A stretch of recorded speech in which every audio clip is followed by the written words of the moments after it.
2025 está de volta e junto com ele um dos melhores animes do ano passado também retornou. Isso mesmo, Solo Leveling já chegou quebrando tudo nesse primeiro episódio, trazendo muitas coisas interessantes para a gente fazer uma bela análise aqui. Antigos arcos, novos poderes e revelações. Tudo neste primeiro episódio de Solo Leveling para a gente conferir e fazer aquela análise detalhadinha. Então fica até o final do vídeo e acompanha comigo. Roda a vinheta.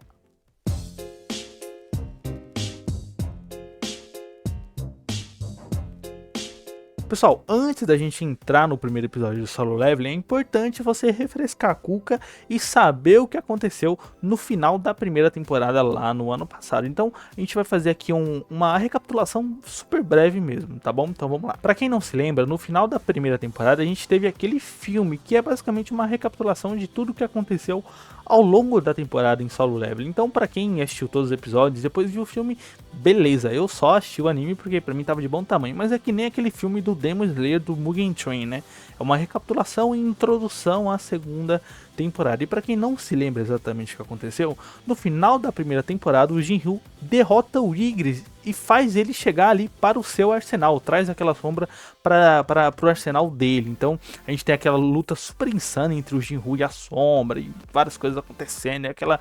Cara, foi simplesmente incrível, aquela animação impecável de Solo Leveling, vocês sabem como é, e acaba com o Jinryu derrotando o Igris e fazendo ele se curvar perante ele próprio. Então foi muito interessante. E eu sei que todo mundo tava ansioso para ver o Igris nesse primeiro episódio, e ainda bem que o Jinryu já conseguiu colocar ele para jogo pra gente ter aí uma ideia de como ele funciona. Mas vamos falar do primeiro episódio primeiro, vamos fazer uma análise aqui correta agora. O primeiro episódio começa com o Jinryu ali acordando às 2 horas da tarde, né? Que nem diz aquele meme lá, esse tá com sede de ser campeão. E logo depois ele vai para uma reunião da escola da sua irmã. E chegando lá ele descobre que a amiga dela quer se tornar uma caçadora, uma hunter, né? A professora ali dá um espetáculo no Jinryu para falar para ele tentar fazer ela mudar de direção, né?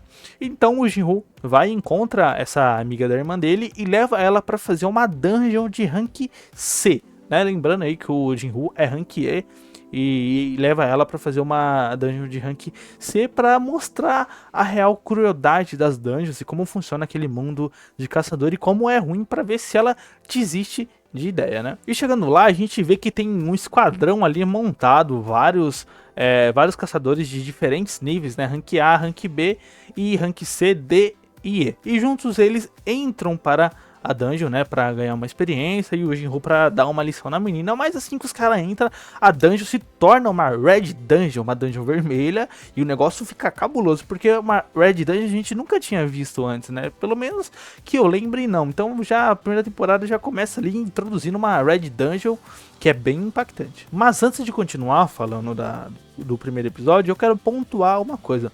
Então, vocês viram o visual do Jinryu? Não, pelo amor de Deus, fala, ele tá insano, né? Não, na primeira temporada ele era um jovem franzino, sem músculo, seco, desnutrido. E aí ao longo da temporada ele vai ganhando músculo, vai ganhando postura, vai ganhando força. E quando chega no final da primeira temporada ele ainda tá com aquele cabelão grande, com aquele moletão. Mas na segunda temporada, nesse primeiro episódio... Não, pelo amor de Deus, guys, fala sério, como o Jinryu tá bonito demais. Cortou aquele cabelo aqui, tá curtinho, tá com umas pontas. Não, pelo amor, ele tá assim... É nítido, você vê, lógico, né? É temporada nova, arco novo, visual novo, mas tá muito bonito. Você vê que ele tá todo posturado, todo forte, todo confiante. Cara, é outro personagem. A construção do Jinryu ao longo da primeira temporada e agora a introdução nele nessa segunda só mostra como o Solo Leveling consegue e sabe fazer uma construção bem feita, diferente de muitos outros animes por aí, né? Fala a verdade. Mas voltando ao primeiro episódio, eles entram lá naquela dungeon, né? Naquela Red Dungeon. E uma coisa que eu acho que também é interessante pontuar é como que o Jinryu vai fazer para esconder a força dele, porque meio que já tá ficando manjado que ele não é rank E, e já tem uma galera que sabe que ele não é rank E. Então vai ser interessante ver como que ele vai tentar maquiar isso, como que ele vai tentar esconder isso.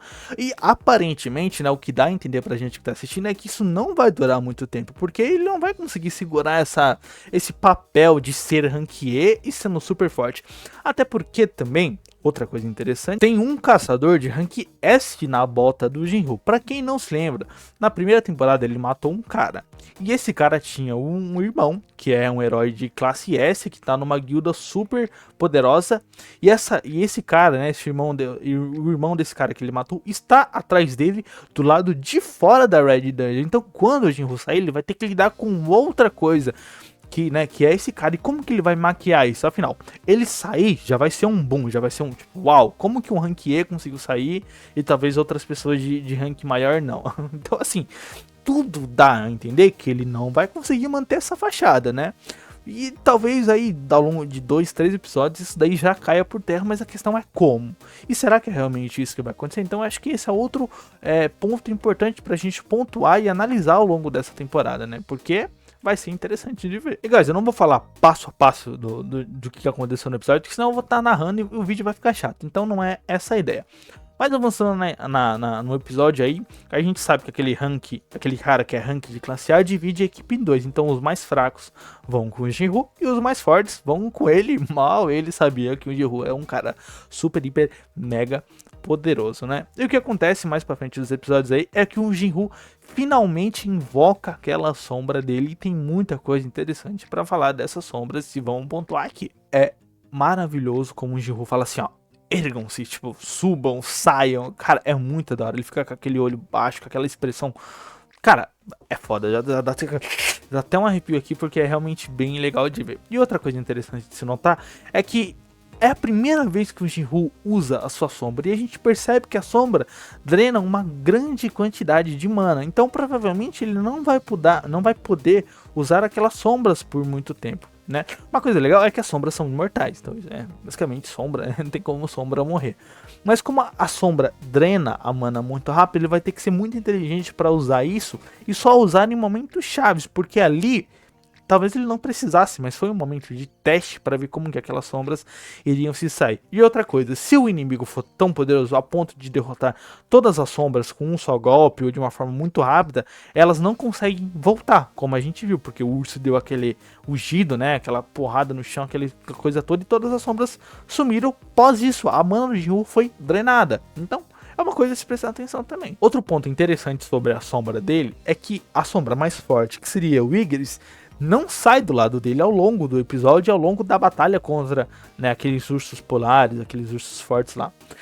Parece que, como o Igris é o cara mais forte, ele, né, e o mais leal, ele tem que ficar ao lado do Jinru, ele tem que defender o Jinru.